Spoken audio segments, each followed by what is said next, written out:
welcome to Go, my favorite sports team. Today, we enter the pub where people watch sports, enjoy sports, and do all kinds of things in sports. He's gonna make me get drunk! Oh, heart attack, heart attack, heart attack. Come on, you can't just leave me here hanging. I don't know how to respond to that. You say yes, yes, yes, chug, chug, chug, chug, shot, drink. Everybody! I'm gonna drink a fifth of vodka, a 12th of rum, a 16th and a half of Fireball, 2 40-seconds of some drain cleaner, and then I'm gonna... Is this like your last supper, but with alcohol? It will be the last drink I ever take. Like your last meal on death row, but instead it's your last beverages. Yes, close your eyes, everybody. All right. Open them, because I got nothing. I hope the editors do the like I close. Everyone driving those listeners just like, all right. We're not liable for anything that results from you listening to Mark on your own free will. We're not liable for you. Exactly. Yeah, exactly, yeah. But yeah, today we're going to be getting into the pub and talking about local pub sports. But Mark, when's the last time you were actually in a bar or pub? It's been a long time for me. Yeah, I don't remember where it would be. I mean, I've been to like a barcade. There's been times where there are events at bars. A pub kind of says a certain kind of vibe, but a bar I've been to because it's been like arcade bars and other people will get a gathering at a bar and I'll just go and I'll just not drink. That's totally fine. I've never ever felt pressured to drink, even back when I did drink. And now that I don't drink, no one's ever been like, oh, come on, man. You got to just loosen up a little. Maybe everyone knows, but, you know. When's the last time you've been in one that had games like darts, billiards? That's a good point. It would have been back in Ohio. I don't think I've really gone to a place like that. Mine was last year. I think it was our friend D-Tune's birthday party. D-Tune? Jordan. Day-Tune? Is it Day-Tune? No, that's but what I said. Oh. Day-Tune. Stay tuned. Stay tuned or be dead. Tuned. Tuned into dead. Editors make me funny. Or blow me up. Both work. Both work. That would be funny. All right. But there are plenty of games that are and can be considered sports that originated as entertainment while at a pub or a bar. You're not even going to tell me about your life. We just did an episode recording. It's the same day. We didn't even talk about what we were doing in life. I am about to travel way too much and be really busy. Oh my God, you're saying it like it's not an interesting thing to say. Like, oh yeah, I'm just going to travel internationally for like 3 weeks or something. I'm not going international. It's just the other side of the nation. Where? I'm going to Florida to film some videos with some friends down there.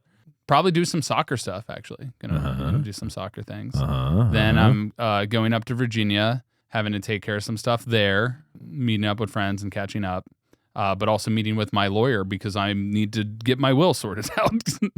That's very important, everybody. Because I could die at any moment. Like right now! I had to witness that.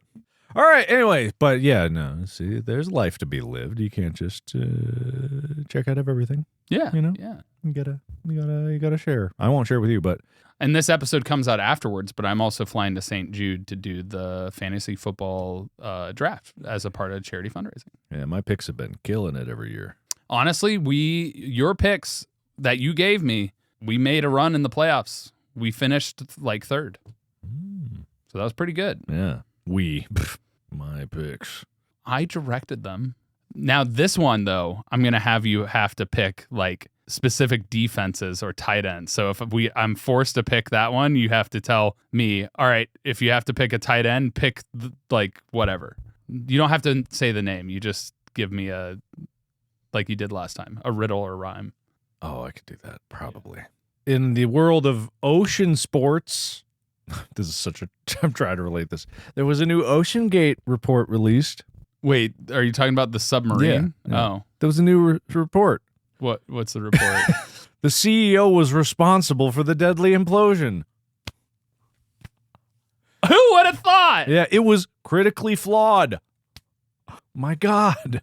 It was, Rush was warned repeatedly about how dangerous his submersible was and not only ignored all the warnings, but threatened anyone who raised concerns.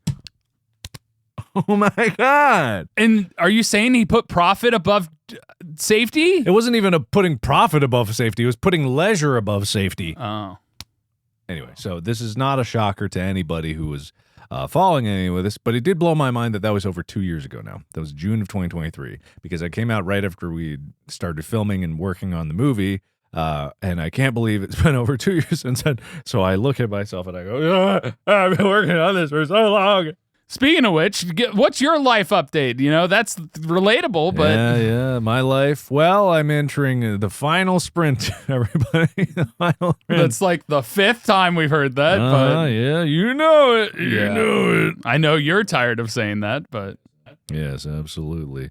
I do worry about you when you say you do all-nighters again and again and again and again. You know, I mean, I don't mind them. It's not great to do as many times as I have, but it has been refreshing to do them because I haven't really done an all-nighter since, very early on in like some film shoots go overnight, but yeah. No, you did overnights with A Date with Markiplier. You probably did some. Did you do it when we were on tour for Who Killed It All? I didn't need to do that. No, okay, not really. So I don't mind doing them, and it was nice because it's like getting down to the meat of the matter. But it is discouraging when I do them, and then people on the other side of me doing them are like, "Thanks," and they get back to me 4 days later or something like that. Yep. Well, there was this problem. It's like I've done that, and there's been legitimate times where I do it, and after I'm done with it, because I do it to get something handed off for someone else who's part of the process, and they'll tell me, thanks, I'm out till next week. And I go, could have told me that before I did the all-nighter. It's like communication can solve a lot of problems. Yeah, it does. But I get it. It's fine, whatever. I don't mind. It was good to do it anyway. That's why you should communicate with your friends when you go to the pub to play sports. Exactly. Or yell. That's how you can really share your feelings. Yeah. But today, we go to the UK. Uh-huh. Because it's a drinking place, Baby Markiplier could never enter these zones. Uh-huh. So Baby Markiplier will not be a part of this episode. Or will he? Pubs in the UK are a popular place for sports fans to gather if they can't watch their favorite sports live. It's also a popular place in the United States. People go to bars. There are literal sports bars designed entirely about watching sports. Which Drinks, ones? beer, sports. What are you talking about? Wings. That's a sports bar? I mean, Wings and Rings is. Look, I haven't even been been there. B-Dubs, like I love B-Dubs. Sponsor me. I've never been there. Or haven't been there in a very long time, so I kind of forget what it was like. It went downhill. It might be coming back, but... Because there was a whole thing where chicken prices went through the roof, and I feel like I think I've ordered it once delivery in like the past year, and the prices are exorbitantly expensive. But I go to the grocery store, and I look at chicken wings there, and I'm like, this is expensive, but nothing like that. Then again... I always go to the store in the morning when they have the clearance items and like things are same day sell by, which is a good way to get good deals. Yeah, I discovered that only recently because I don't go grocery shopping a lot, but I try to keep up with it. Amy does a lot of the grocery shopping, but I try to hold my own. And it was nice. It's cathartic to go to a grocery store. You feel human, especially after you've been working on something for so long. But you go early on certain days. And you'll see, like, tons of things are marked for clearance because they got to go or else they'll go bad. And that's where you scoop it up. And then all the old ladies that are there trying to get the deals, you go, I need my protein. And then you start a whole brawl over chicken wings. Yeah, exactly. That's what I do. Because you can get some pretty good deals. And if you prepare it the right way and cook it the same day, yes, you are going to be so set. Because once it's cooked, it also then has an extended expiration date. Because exactly, yeah. It's or you can cooked freeze it right away if you know what you're doing. That's also true. And honestly, I might sound weird about this, but when it comes to certain roasts, doing a pot roast, the older one is better because it's kind of tenderized because it's a little older. Because the worms have been eating it. The worms have made it juicy. And that's just extra protein. It's not juicy. It's not worms. He's lying. He's lying. Cancel him. Are we canceled or are we not? I guess I am. I didn't. Let's be honest. It wasn't even close.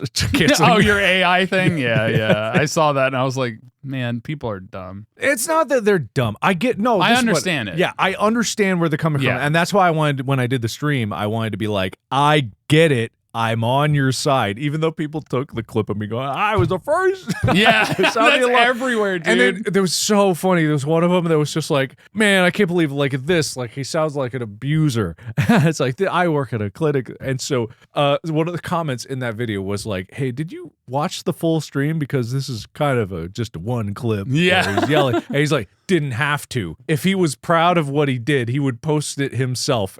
And it's like, I made the stream. What do you mean post it myself? It's on my channel. I guess they wanted you to post the clips from your stream. Right, yeah, of course. Anyway, very funny. Extremely funny. This is the problem when people are like, oh, I'm only going to digest the headlines or I'm only going to digest this. It is an issue. You know, media literacy is troublesome these days. But at the same time, I've never been bothered by anything that anyone says because I have the confidence to know when I'm right, and I have the wherewithal to analyze if I'm wrong. And not you have always the stuff perfect. to back it up. You have the receipts. Exactly. I've been funding that, which a lot of people have put a lot of support to Real Good AI. Thank you for doing that, by the way. And no, it's not making a model. Some people can't understand this nuance. We'll get to the pub about what Real Good AI does. Yeah. But it's like they can't separate the idea of a company doing research in AI and not making a model. This is legitimately about doing research on the fundamental programming that goes into the model and also outreach for various different things. It's beyond me. It's about responsible use of AI and not abuse that causes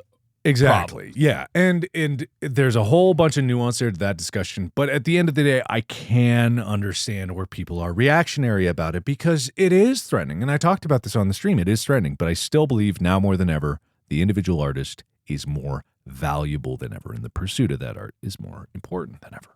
I will 100% agree. Anyway, let's get drunk. Yeah. You know, that's something AI can't do is get drunk. So... Maybe that's the secret to real AI. You just got to let them get drunk. You got to let them get drunk. Actually, I do believe that. Not drunk, but you have to, for a real AI to exist, it has to have desires. Yeah. And for something to have desires, real desires, it has to have wants, needs, and a lack thereof of certain things to want and need them, right? And an overriding hierarchy that is developed over its own experience. Yeah, exactly. It would have to have some kind of preferences. It would have to have some kind of bias or drive towards certain things because it's important to its survival, right? And I'm not even just saying this like, oh, like it's like I don't believe in the unfeeling machine. I believe they would feel differently, but kind of the fundamental experience of being a self-sustaining intelligence is that the self-sustaining part. You need to sustain thyself. Whether that's its power and like batteries taste delicious, you know, like power tastes yum yum yum. Or, you know, they want to fuck a toaster and they're like, you just gotta fuck it. Oh, toasters are hot. No, I think vacuums are hotter. In my household, you're some vacuum banger. I won't have no dirty. It's called toaster and bread, not vacuum and Fred. It's not vacuum in bed. Anyway, so yeah, it's totally back to the pub. So this is the kind of shit I would talk about in the pub all the time, like even before all of the YouTube stuff. Like no, we literally, there's some good conversations. Yeah, I mean, even talking about when your AdSense got banned, all that stuff, that a million people don't even know that happened. No, tons of people don't know anymore. But yeah. But anyway, we're going to talk about the history of pubs and how sports bars came to be and some of the many sports that are still played in and around sports bars and pubs. Uh-huh. So, Mark. That sounded so sarcastic. I don't know why that came out like that. I don't know why that was like, yeah, sure, this guy. I just took a drink and I swallowed it. It came out really weird. I don't know. Can you guess who invented pubs? Invented pubs? Pubs. The concept of a pub has to be ancient. Like, oh God, is it Rome? You're right. Oh. That's right. The Romans. God damn it. Way back in 43 AD, the Roman army invaded Britain and set up Roman pubs that sold wine along the routes they created while invading the land. Interesting. And since wine grapes were scarce in the area, they quickly switched to serving the local brew. ale. These early pubs were known as tabernae, which over time became known as taverns. And over the years, those taverns were known as alehouses, inns, and public houses. And around the 1500s, pubs got their more modern name as people started shortening public house to just pub. I mean, that's pretty cool. I'm not gonna lie. That's nice history, but those goddamn Romans can't stop getting their dirty fingers into everything. But they invented pubs in the UK. That's apparently The British would probably be offended by that statement. Probably. They would probably say it was already a thing before they came here. Yeah. Would you say that? I don't know. Britain, UK, whoever you are. I wonder if they invented it in Ireland too and other places. They invented it everywhere they went. The Romans are the inventors of all. Kinda. Not the Olympics, though. Those were the Greeks. Anyway, long before TV and sports broadcasting was a thing, people would gather at pubs to talk and find ways to entertain themselves. This included all sorts of games and sports. We've talked about some absurd ones, like ferret legging and Dwile flonking. Have we talked about that? Have we talked about Dwile flonking? Look, man, sometimes I don't pay attention in episodes, but I'm pretty sure I would have remembered Dwile flonking. Apparently, Dwile flonking. Oh my God, you ready for this? No. The flonker stands at the center of a serious snurd. No, this gets back. Flonker. The flonker. The flonker stands at the center of a serious snurd of Gerts. No. The jobbernoll yells, "Here you go, together." The Gert links hands and begins dancing in a circle. The flonker dips his Dwile top driveler into a bucket of beer, circles on the spot in opposite direction, takes aim, and flonks his Dwile at one of the girders. He doesn't flonk nothing towards nobody. What are you talking about? That's harassment. You can't do that. That's illegal. He scores a direct wonton and takes all 3 points. He doesn't. That's plug my thing in.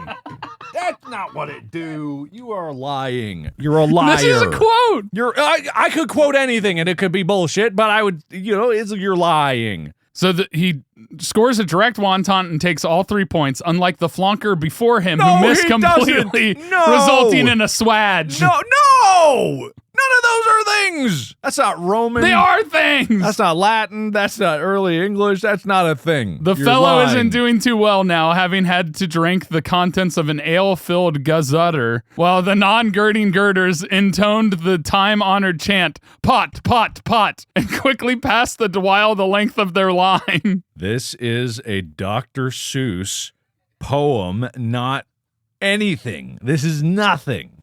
You lie. All right. We have a video.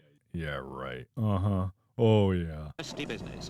But here's a company of people who believe in refreshing themselves at the local before they get down to the very serious business of playing a very old game.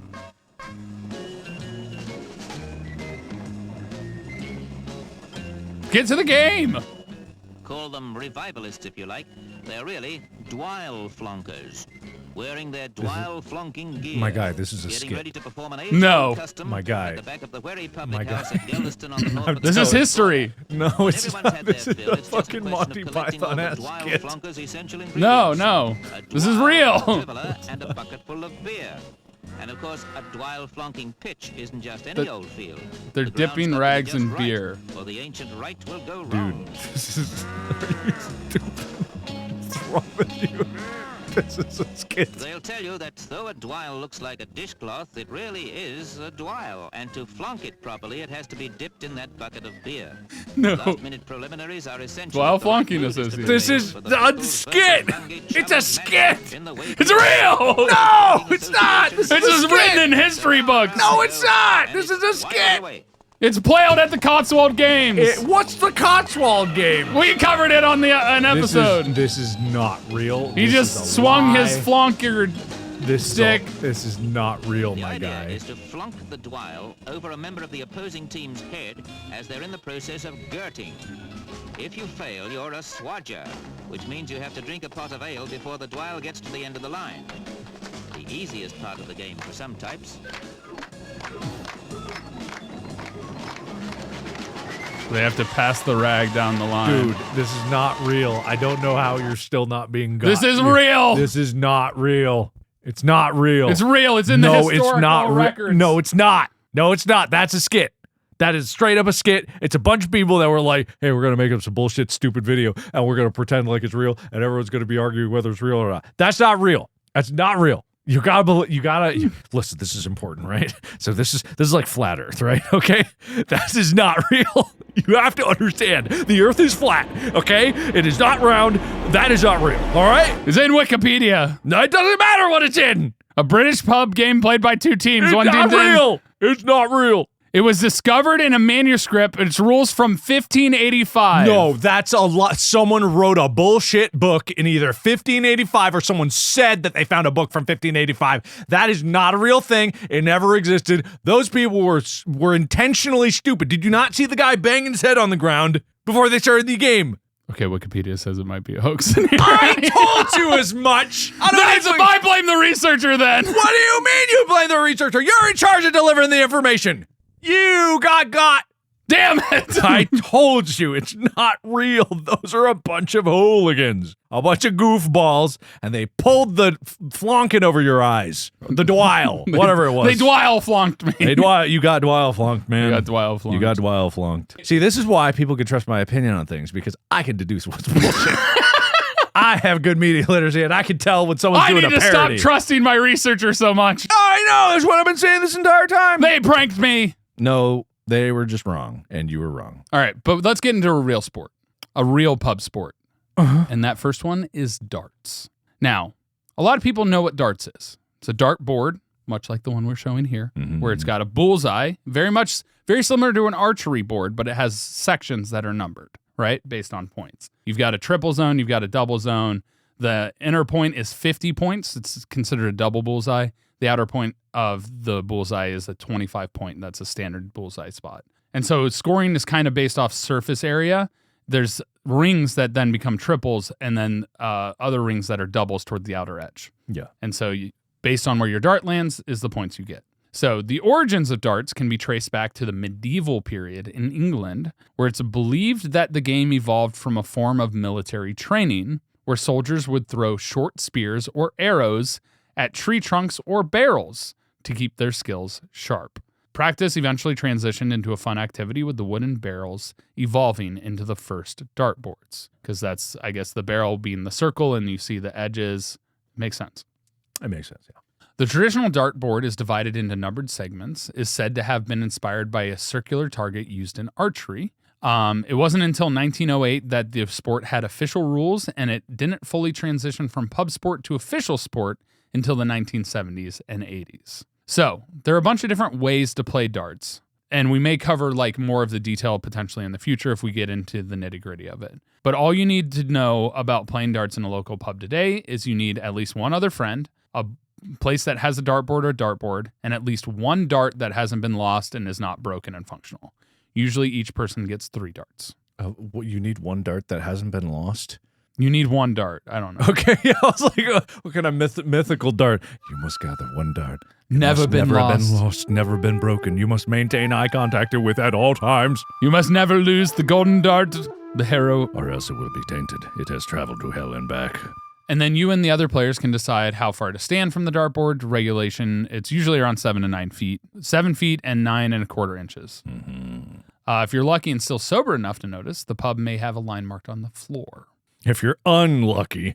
One of the most common variations of darts is played by starting with 501 or 301 points, and the goal is to be the first player to get down to 0.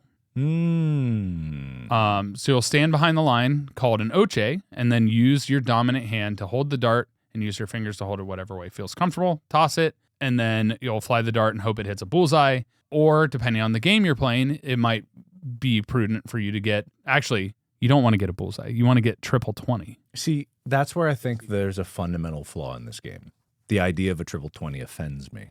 Oh, because it's worth more than the bullseye? More than the bullseye. And if you have that, then... And see, it's not even at an odd spacing like in one of the corners. Yeah, it's or like something. straight above. It's straight above the bullseye. It thinks it's better than the bullseye. Does but it? Obviously, it's not better because it's not the dead center. Well, and also on top of that, the surface area, I think, for the triple 20 is bigger than the bullseye surface area. In here, it seems like it's not, bigger, but I think on a real board that I've seen, it's always bigger than the bullseye. Yes. It offends me that exists at all. And whoever designed this game is a dumbass. They should have made the bullseye worth more than the triple Whoever 20. is in charge of the Dart Association, I'm calling you out. You're dumb. And this game, if that is how you want to respect the bullseye that had to sacrifice itself for everyone to throw a dart at it, and you're going to put a stupid rectangle above it that's worth more than the bullseye, I'm sorry, you're too drunk to be in charge of the Dart Association. I hereby call an angry mob to demand your removal. I want you retirement immediately and an apology on my desk first thing in the morning. Okay? Or an alternate is to change the points of the bullseye so it's worth more than 60. Or you will make this podcast the official sponsored podcast of the Dart. We are not going to pay you money. You pay us money. And then our names are on a banner in the next Dart Championship. That's my demands. You can even put Mark's face at the center of the bullseye for everybody to aim at. No, that's disrespectful to me. You could.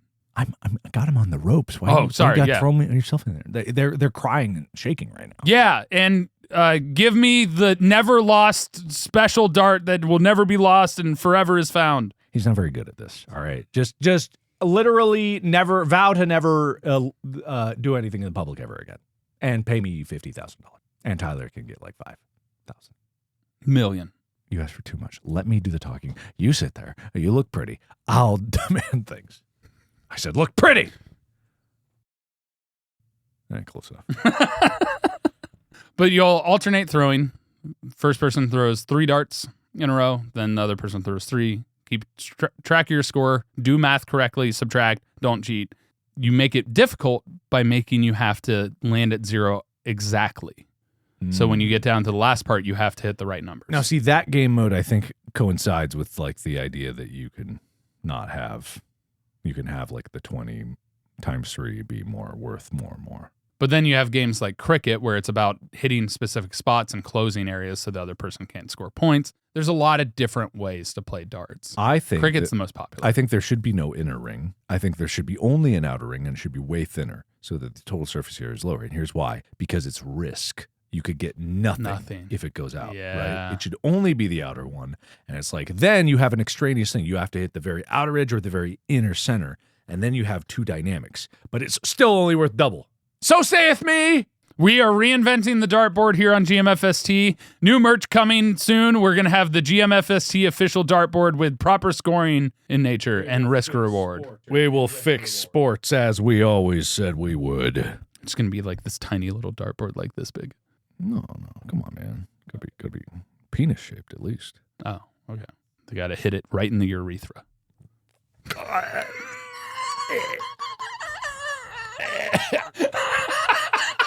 I don't think I've ever seen you react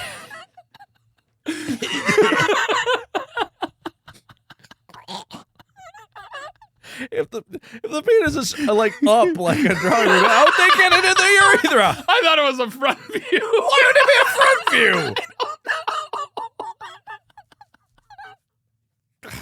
Yeah.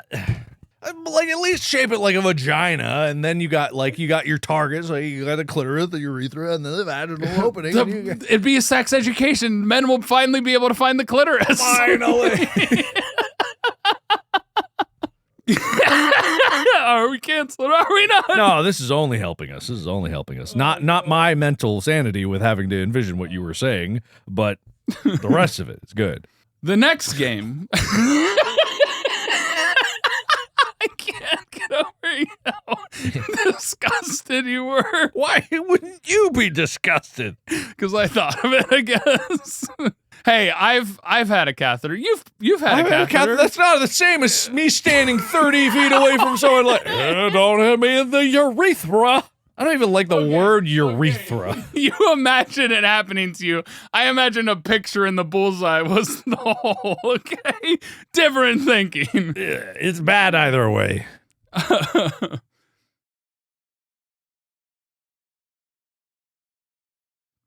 The next game we're going to talk about is a game a lot of people see but don't know how to play. Indoor shuffleboard.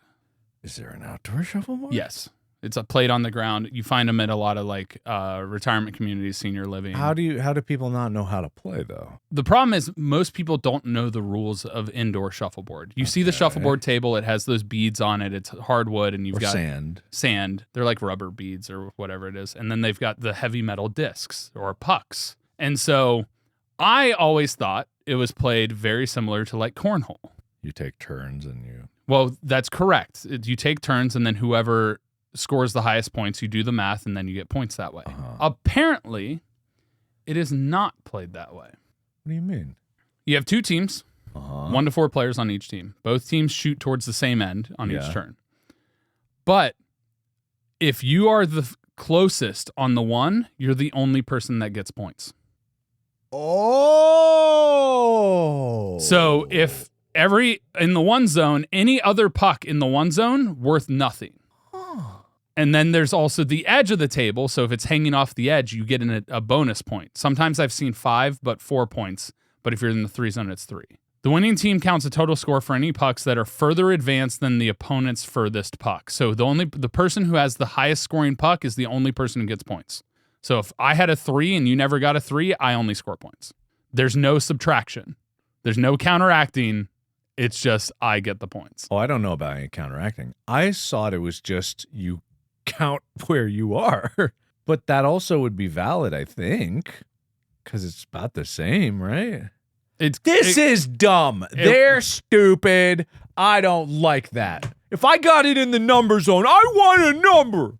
I got it in the number area. Also, I always played where if it was on the line, you get the highest point total based on its location. Oh, the higher version? Yeah, so like if it was on that line, it would be correct, a 2. so it would be a 2, but they play it to where I could see that. The line and back is the point before. Yeah, but I could see that where like it's straddling, so you count the one where it's close. But so you play side by side. There's different ways to do it. So you can use a guard stone and then go around it like we talked about in curling. And then the last shot, exactly like it is in curling, is called the hammer. And so the whole point is the one closest to you while you're shooting is considered the short foul line. That's the line you have to cross to get points. And if it doesn't cross that, it gets removed from the board. And then the one opposite on the side is the long foul line, which is on the sides. Basically, the puck zones, if it's in zone 2, it's worth more. And a hanger, this one says 5, this one says 4. There's different alternates of how many points. Almost like there's many ways to play. And correct. This guide might be dumb and stupid and the wrong. reason I think they do it this way is because then they also count if it's hanging off the edge in a zone, it's an additional point in that zone. I was saying they do it this way because their frontal lobe isn't developed properly.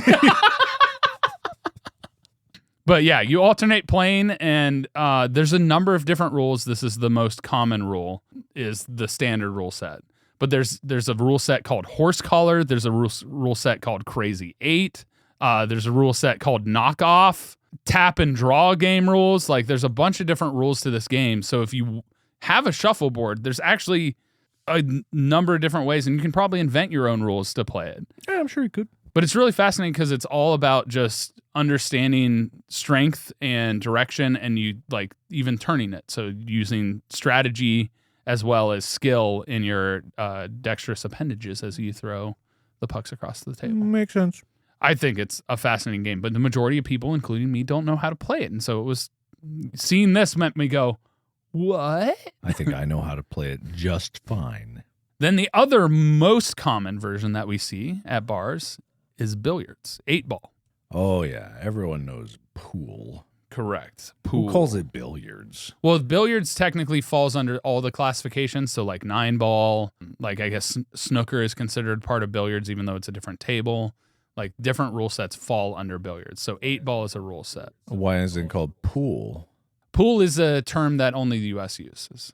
Much like we call soccer, and everyone else calls it football, but we're correct because the Oxford nerds called it soccer, and then they moved it over here, and then they're like, oh, rugby's now rugby, so we're not going to call that football, so we changed it. They're dumb and I'm smart. Exactly. Yes, exactly. I think that's the conclusion here. So, 8-ball. A little more complicated than people think. It's simple if you grew up playing it, but the way you rack the set, the 8-ball has to be in the center, and the bottom corners are... one is a solid, one is a stripe. Wait, 8-ball has to be in the center, but is there a center? Right here. That's where the 8-ball goes. That's not the center. That's a center base. That's a center line. It's the frontmost center point of the triangle. Different. That's where the 8-ball goes, right there. And then you have to have a stripe here and a solid there. The rest of the balls, whatever you want. I didn't know that. What has to be in the front? Nothing. That's just the foot spot. It's a mark on the table where the rack sits, which is aligned with the 2. The second diamond from the back rail or the short rail or foot rail. And so the middle of that ball. I have never played a game that didn't have the entire triangle full of balls when I set. That is a ball. It's just showing through to the spot. So what ball goes there? Any of them. Okay, well, that's what I asked. I said that. No, you said nothing. You said nothing goes there. That's what you said, as if it was an empty spot so you could see the line. No. That's what you said. I meant any ball, okay? If I said the wrong thing, I said the wrong thing. I'm sorry. Also, was I playing on the wrong side the entire time? Because I thought the spot with the mark on the table was where you shoot the white ball from. No. Yes, you've been playing on the wrong side. That's so weird because you can line up the other side with the center and those lines, but sometimes tables have 2 spots, by the way. Can you shoot? Do you still have to shoot from the center? I guess no, not, you because shoot that line's anywhere from behind the diamond, the second diamond from this head rail. Oh, I don't. What pull? White for ball breaking placement for break. You can shoot anywhere behind here. You don't have to be center. But this says it does. I have the official UPA rules up right now. I don't know who the UPA is. What's the UPA? Oh my God, these guys don't have a ball there either. Oh, they put it in later. I'm so confused. My entire world about pool is thrown into a tizzy right now, and I don't think I'm going to be okay. I don't think I'm ever going to be okay. I'm not going to recover from this. This is the first time, besides hockey, where we've gone into an episode talking about sport, and I leave more angry and scared. I was more on hockey. I was more scared and angry on hockey. The UPA is the United States Professional Pool Players Association. That's USPA, not It should UPA. be USPPA, yeah. Yeah, what's this? But it's called UPA. All right. Well, my entire life is upended, and I feel destroyed. To be a legal break shot, you have to shoot from behind what is called the head string, which is that invisible line between the 2 diamonds. And you break, and you have to have 4 balls hit rails or 1 ball pocket for it to be a legal break. If you foul on the break, there are 2 things that can happen. Either you commit a foul by not having a legal break, therefore the other person says, all right, you have to re-rack and break again, or they get the opportunity to break. If you score the cue ball and it goes in a pocket, then they get ball in hand behind the 2 diamonds. They get ball in hand? That means they can place the ball anywhere behind those 2 diamonds. That means they place ball behind They place hand. ball behind in the kitchen, the designated kitchen, which is the head zone by the head rail. That's what's called the kitchen. The kitchen? The kitchen is that zone. No, it's not. That's what it says. Oh, no, it's not. That's what it's called. That's what this picture says. I don't Yes, think it's but what it is called. referred to in the rule book. I doubt it. But that's the only you think time I'm you gonna trust were a guy who thought throwing a dish rag soaked in alcohol was going to be an actual sport? Shut up! Shut up! Shut up! Shut up! You've believed things that were wrong before. Never. Name 1. Name 10. You can't name 10. You're right. I can't name 10. That's what I thought. That's what it's called. Just like in pickleball, it's called the kitchen. Anyway, the only time you are restricted on a foul to shoot from within that area is on a break. The rest of it, you can place the ball anywhere on the table if somebody scratches or fouls. Anyway, you play on your break. You do not get assigned stripes or solids. Even if you make it, you have to make an additional one. Then that becomes your designated color. In order for you to have a legal hit, you have to hit your color ball first or hit 3 rails cleanly.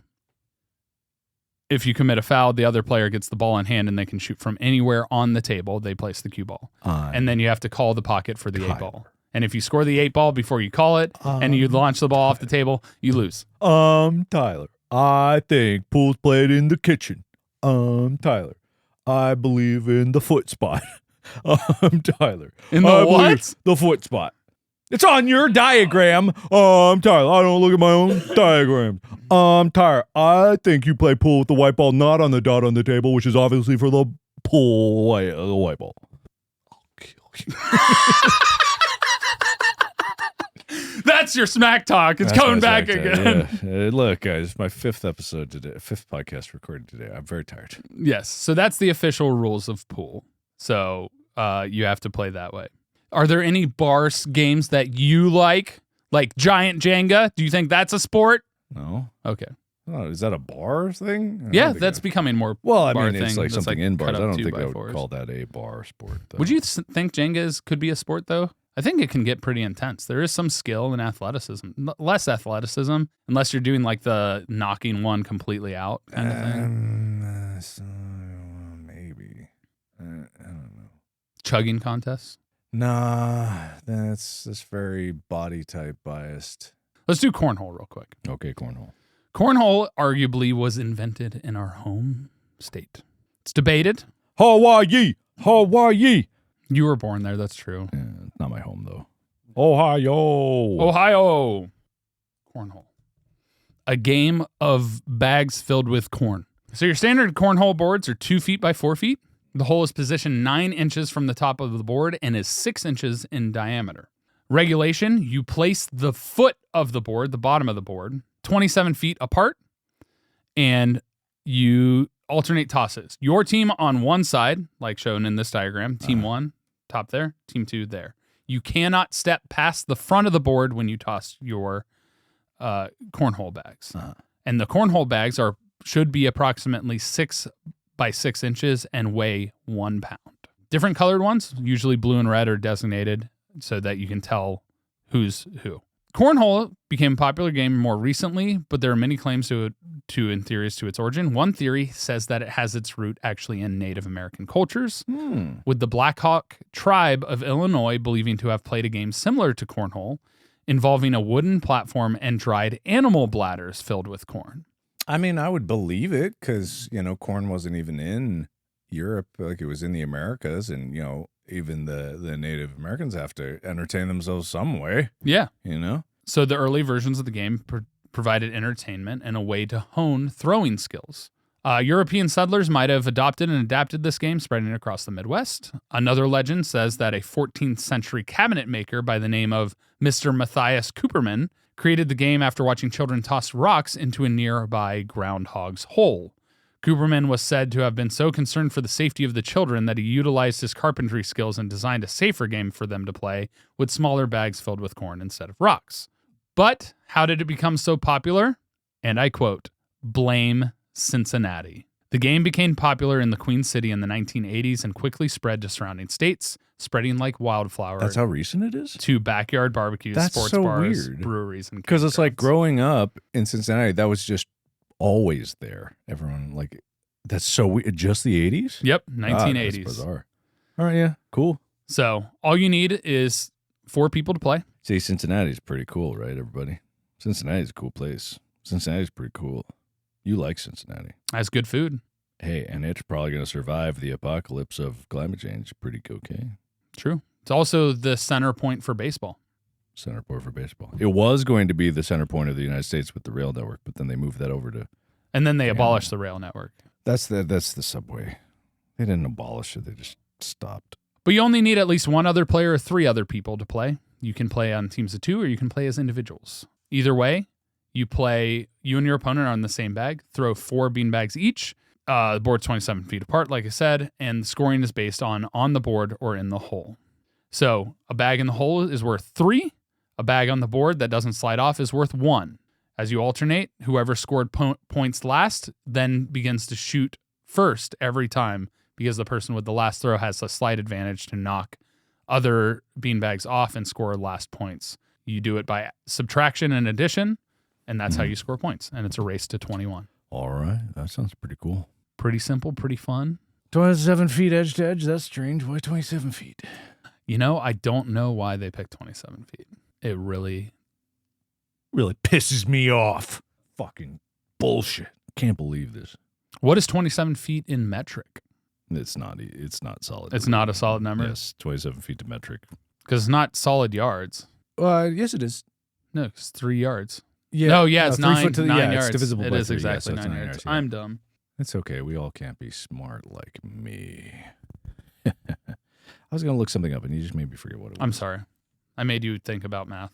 Oh, well, it's gone forever. I'll never get it again. It's forever. Oh, Disappeared. Okay.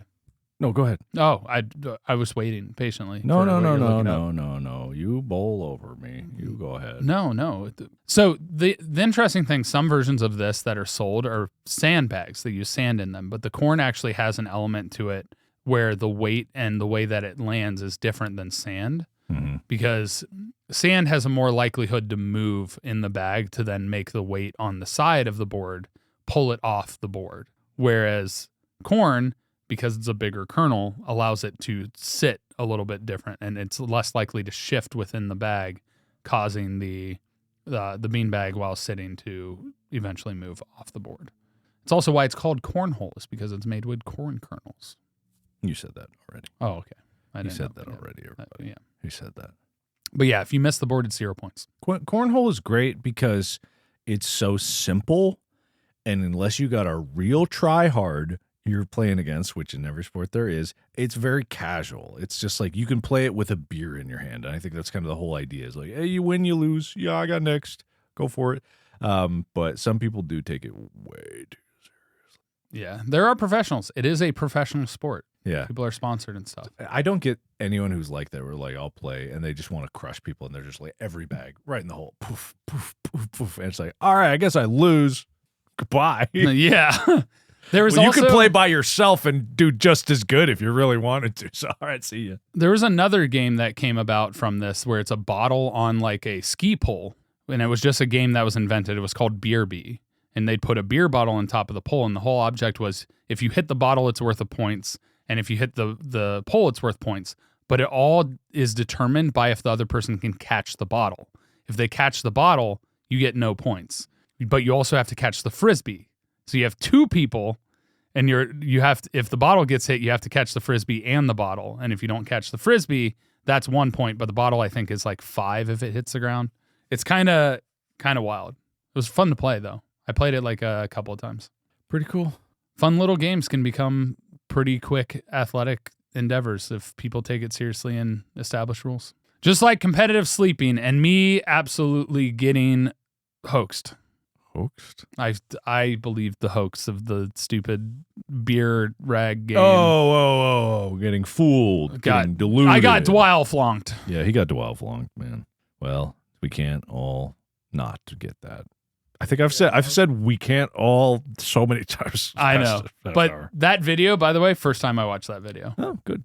So, I should have done more looking into before I started talking about it. Yeah, you should have, man. Accuse me, Reddit. Reddit.com/r/GMFST. Make fun of me for my failures. Yes, and me for being so handsome. And so smart, and warning you first about the dangers of AI. Let's be honest, I probably wasn't the first, but I was pretty early. You were pretty early. I was pretty early. You were pretty early. I even, someone pointed out that I was even in, the Unis Honest days. I was talking about how machine learning models were going to get there, and that was 2020, And there's good things for it, for designing GPUs and doing things like that gets to a point of a lot of people doubt that there are legitimate uses, but there are legitimate uses for it. It is few and far between for what's being used right now. Correct. And someone also, I think there was someone that was only reading a transcript and not actually listening to the tone of my voice for some of those things. You'll miss a lot of details because I do a lot of my communication through the tone of my voice. But one of them was that I said in the transcript something like, well, let's not even talk about the military aspect. But if you heard me, I said it like this. I said, God, let's not even talk about the military aspect of AI. That's a whole other, let's not even. Well, Delta is trying to use AI to personalize your purchases to be what is the max you're willing to pay for tickets for profitization. The corporate greed and use of AI is disgusting. Yeah, I don't even understand how that works. What do you mean? It's data scraping. Yeah. They see that you booked a hotel or something came out that your mom just died, so you're trying to get home to be there. It's really messed up. It's really messed up. But that's going to do it for this episode. Thank you all so much for listening. Thank you so much for seeing me egg on my face for that failure with Dwile flunking. If you want to support us, store.gmfst.com. Engage with us on reddit.com/r/GMFST and make us the #1 sports podcast. And I guess I'd do a tasteful nudes calendar for the store.gmfst.com. Yes, let's talk about that further. It'll be sports themed and tasteful. Yes, very tasteful, very tasteful. And I will need to start getting into good shape again. A good excuse. It is a very good excuse. Good motivator. It's a great excuse. So, thank you all so much. All right. Bye. Bye.